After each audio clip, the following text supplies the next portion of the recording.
नमस्कार दोस्तों। अक्सर साइकियाट्रिक चिकित्सा को लेकर, मानसिक चिकित्सा को लेकर हमारे मन में कई सवाल होते हैं और अक्सर हम इन सवालों को आंसर ढूंढने के लिए अक्सर गूगल की मदद लेते हैं। पर कौन बेहतर होगा एक साइकियाट्रिस्ट से अच्छा जो इस सवालों का जवाब दे पाए। तो आज हमारे साथ हैं डॉक्टर अभिनव। ऐसे ही कुछ सवालों का जवाब देने के लिए हम उनसे बात करेंगे। तो आइए शुरू करते हैं। तो सवाल है कि मैं अपनी एंटी डिप्रेसेंट्स यानी कि अवसाद की दवाइयां काफी समय से ले रहा हूँ और अब मुझे काफी बेहतर भी महसूस होता है। मेरे सिम्टम्स भी जा चुके हैं। तो क्या अब मुझे अपनी दवाइयां अपने आप बंद कर देनी चाहिए? अपने आप तो नहीं बंद करनी चाहिए आपको। किसी भी ट्रीटमेंट से, अवसाद के ट्रीटमेंट से या कोई और साइकेट्रिक बीमारी के ट्रीटमेंट अगर आप ले रहे हैं और आपको आराम है तो बहुत ज़रूरी है कि हम उसका कोर्स कंप्लीट करें। क्योंकि कई बार क्या होता है कि हमने दवाई चालू करी और 1-2 हफ्ते में हमें आराम आ गया, कईयों को 100% आराम भी आ जाता है 2-3 हफ्ते के अंदर। ज़रूरी ये है कि ट्रीटमेंट को कंटिन्यू किया जाए, क्योंकि उस दौर में ये होता है कि दवाइयों की मदद से बीमारी दब जाती है मगर ख़त्म नहीं होती। हमें ये करना है कि हमें बीमारी को जड़ से हटाना है। जड़ से नहीं हटी तो फिर से वापस आ जाएगी। तो कुछ कोर्स होता है जनरली डिप्रेशन का। 100% आराम आने के बाद लगभग 6 महीने तक दवाई चलनी होती है। तो अपने डॉक्टर के साथ संपर्क बनाए रखें, उनसे पूछते रहें। जैसे ही 6 महीने आपके पूरे हो जाएं और आप उस 6 महीने के दौरान ज़रूरी बात यह है कि आपको बिल्कुल भी लक्षण नहीं थे, आप लक्षण से एकदम मुक्त थे, तो समय है कि भाई धीरे-धीरे आपके साइकियाट्रिस्ट के साथ मिलके हर हफ्ते 2 हफ्ते में कम करी जाए, ताकि 4 से 6 हफ्ते में धीरे-धीरे वो दवाइयाँ बंद हो सके। तो कंप्लीट कोर्स और डॉक्टर का परामर्श दोनों की जरूरत है। बिल्कुल। नेक्स्ट क्वेश्चन है सर कि क्या मैं साइकियाट्रिक दवाइयों से एडिक्शन की तरफ जा सकता हूँ? क्या मुझे इससे लत लग सकती है इन दवाइयों की? ये काफी बारी पूछे जाने वाला सवाल है। मैं कहूँगा कि ये एक मिथ्य है जो कि समाज में फैला हुआ है। ऐसा नहीं होता। ज़्यादातर साइकियाट्रिक दवाइयाँ जो होती हैं उनकी लत नहीं लगती, वो कोर्स बेस्ड होती है, मतलब उनका समय निर्धारित होता है। कुछ ऐसी दवाइयाँ भी हैं साइकियाट्री में, जैसे नींद की दवाइयाँ, जो कि अक्सर लिखी जाती हैं, कई बारी आम डॉक्टरों द्वारा भी लिखी जाती हैं और वो बिना निगरानी के मरीज फिर लेते रहते हैं जीवन भर। तो उनसे जीवन भर या काफी लंबे समय तक, तो उनसे लत लगने की संभावना रहती है, मगर वो नींद की दवाइयाँ ही होती हैं केवल। बाकी ज्यादातर साइकियाट्रिक दवाइयाँ जो होती हैं, मेरे ख्याल से 95% जो साइकियाट्री की जो दवाइयाँ होंगी, मानसिक रोग की दवाइयाँ होंगी, वो उनसे लत नहीं लगती हैं, उनका समय निर्धारित होता है। जी।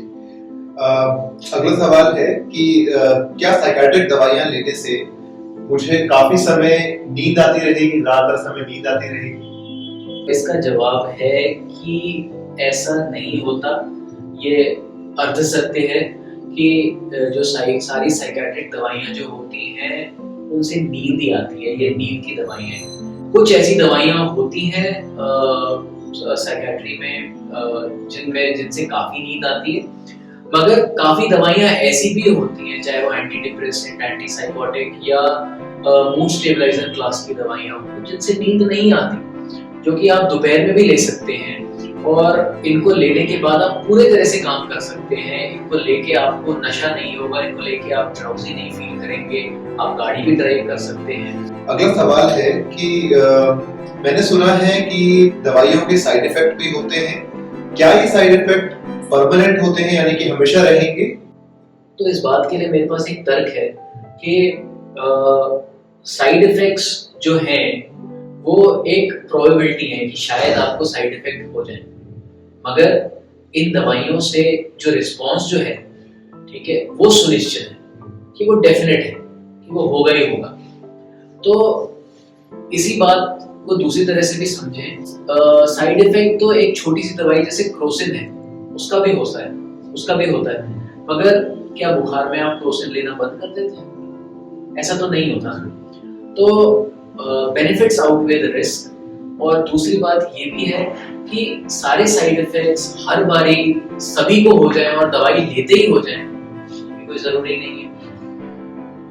तीसरी बात यह है कि यदि कोई साइड इफेक्ट हो भी गया तो वो आजीवन नहीं होता, वो उस दौरान के लिए ही होता है। अगर किसी दवाई से आपको साइड इफेक्ट हुआ है, कोई भी साइड इफेक्ट हुआ, अपने ट्रीटिंग डॉक्टर से बात करिए, डेफिनेटली वो आपकी मदद करेंगे। उस दवाई को चेंज कर दिया जाएगा या बदल दिया जाएगा, और बदलते ही साइड इफेक्ट्स खत्म भी हो जाएंगे। ज्यादा जरूरी है कि आप घबराएं ना, अगर साइड इफेक्ट्स हो जाएं तो अपने ट्रीटिंग डॉक्टर को बताएं, कोई और दवाई चालू कर सके जिससे ये साइड इफेक्ट रिवर्स हो। तो बजाय कि कोई इंसान अपने आप दवाई बंद कर दे, डॉक्टर का परामर्श लेना जल्द से जल्द। खुद डिसाइड मत करिए, खुद डिसाइड मत करिए, प्रोफेशनल को लेने दीजिए। तो अगला सवाल है कि मैंने सुना है कि मुझे जो दवाइयां हैं वो अपने जीवन भर लेनी पड़ेगी, तो क्या इस बात में कितनी सच्चाई है, जानना चाह रहे हैं। ये भी पूरी तरह से सच नहीं है। देखिए, जीवन तो बहुत बड़ा है, ऐसा नहीं होता कि कोई भी चीज इतनी लंबे समय तक लेनी पड़े। मैंने पहले भी कहा था कि it's a course based treatment.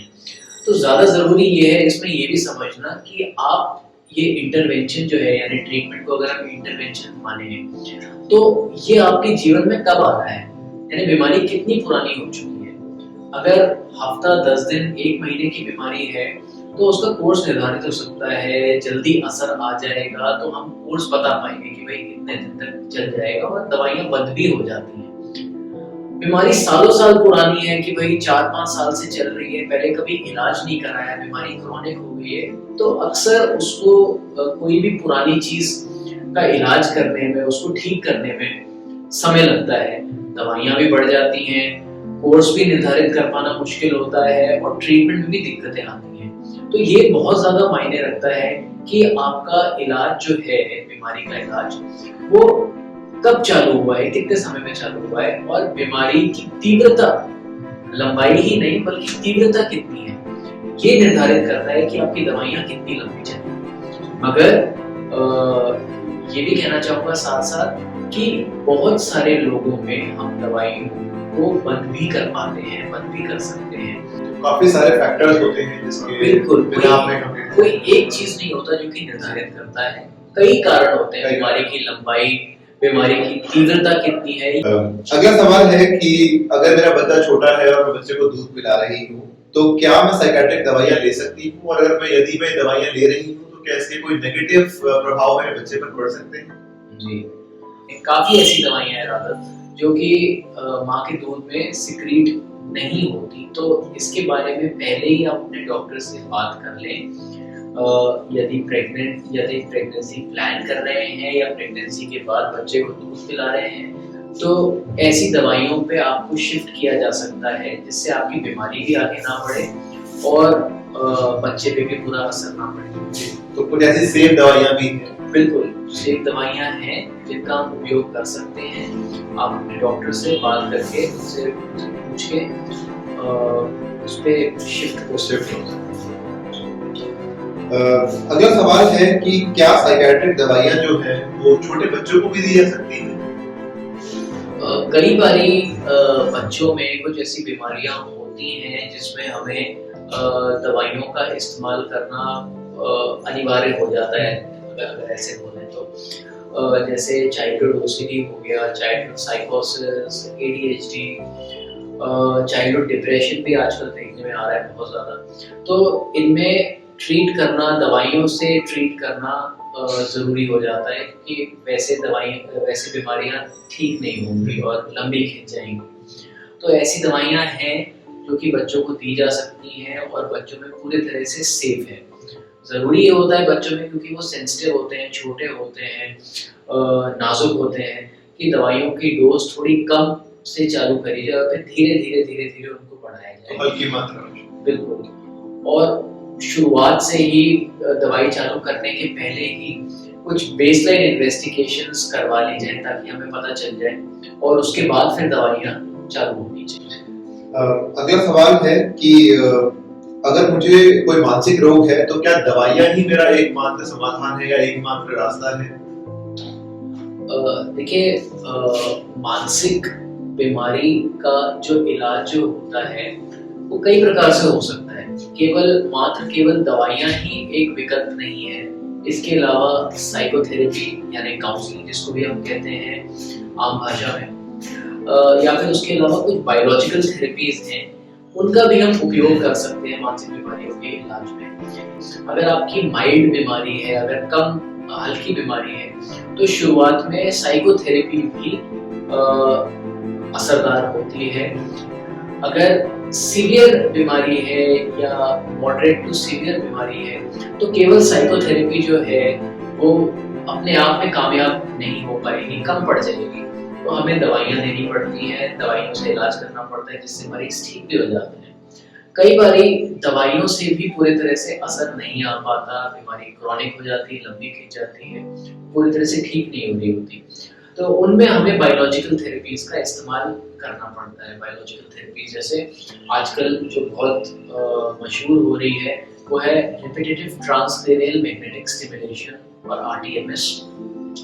ये जो है ये एक बिना कोई दर्द हुए, बिना किसी साइड इफेक्ट के इलाज कराना डिप्रेशन के लिए, और बहुत जल्दी उससे निजात पाना, क्योंकि दवाइयों में लगभग 3 से 4 हफ्ते लगते हैं, मगर आरटीएमएस की मदद से 2 हफ्ते 10 दिन से लेके 10 से 15 दिन में असर आने लग जाता है। डिप्रेशन से आप जल्दी बाहर निकल पाते हैं। ना सिर्फ डिप्रेशन ही नहीं, बल्कि ओसीडी हो गया, या फिर पार्किंसंस जो कि न्यूरोलॉजिकल कंडीशन है, और अन्य एंजाइटी डिसऑर्डर्स जो हैं, उनमें भी आरटीएमएस जो है अब काफी प्रसिद्ध होता जा रहा है। इसके अलावा जो बहुत पुराना ट्रीटमेंट जो है मगर आज भी बहुत ज्यादा फायदेमंद है, वो है इलेक्ट्रोकन्वल्सिव थेरेपी या ईसीटी। काफी अच्छा ट्रीटमेंट है, मगर थोड़ी कम लोकप्रिय होते जा रहा है, क्योंकि दवाइयाँ काफी अच्छी आ गई हैं आज की डेट पे, तो इसलिए लोकप्रिय कम है, मगर आज भी बहुत फायदेमंद ट्रीटमेंट है कि रेजिस्टेंट डिप्रेशन के लिए या रेजिस्टेंट या ट्रीटमेंट रेजिस्टेंट स्किज़ोफ्रेनिया के लिए आज भी ये काफी फायदेमंद ट्रीटमेंट है। जी, तो दवाइयों के अलावा और भी कई सारे ऑप्शंस अवेलेबल हैं। जी, अब हमारा लास्ट क्वेश्चन है, आखिरी क्वेश्चन है कि क्या अगर मैं अपना पूरा ट्रीटमेंट करा लूं डॉक्टर के अनुसार, तो क्या मैं अपनी फंक्शनैलिटी यानी कि अपने काम करने की क्षमता वापस उसी तरीके से वापस मिलेगी मुझे जैसे मेरी पहले हुआ करती थी बीमारी से पहले? बिल्कुल। और आज की डेट पे तो, आज की 21वीं सदी में तो इतनी सारी दवाइयाँ हमारे पास हैं, इतनी ट्रीटमेंट मोडालिटीज हमारे पास उपलब्ध हैं कि हम पूरी तरह से फंक्शनैलिटी आप वापस फिर से अटेन कर पाएंगे। ये निर्धारित करना बहुत ज्यादा मुश्किल नहीं है, ये पॉसिबल है ये चीज। पर इसके साथ कुछ ऐसी बातें हैं जिनका हमें ध्यान रखना पड़ेगा। वो ये है कि अगर हम किसी ट्रीटमेंट में नहीं है, मगर हमें संकेत दिखाई देने लग जाते हैं, साइंस दिखाई देने लग जाते हैं मानसिक बीमारी की, तो उस चीज को दबाए ना, तुरंत डॉक्टर के पास जाएं, उनसे अपना इवैल्यूएशन करवाएं। अगर होता है तो दवाई चालू करवाएं, क्योंकि जितनी जल्दी ट्रीटमेंट चालू होता है उतना ही जल्दी असर आने की संभावना होती है। तो जल्दी डिटेक्शन करवाइए, दवाई जल्दी चालू करिए। एक बार जो दवाइयों पे आपको आ गए हैं तो उसको कायदे से खाइए, उसको ढंग से खाइए, जैसे लिखा है वैसे खाइए। अपने डॉक्टर के साथ परामर्श करते रहिए, बातचीत जारी रखिए, ताकि अगर कोई भी साइड इफेक्ट हो, कुछ भी आपको दिक्कत लगे दवाइयों से रिलेटेड या आपके ट्रीटमेंट के कोर्स के दौरान, तो तुरंत अपने डॉक्टर को बताएं। सब कुछ छोड़ छाड़ के दवाइयां बंद कर एकदम से मत बैठ जाइए, उससे नुकसान ही ज्यादा होता है। तो ये चीजों का हमें ध्यान रखना चाहिए।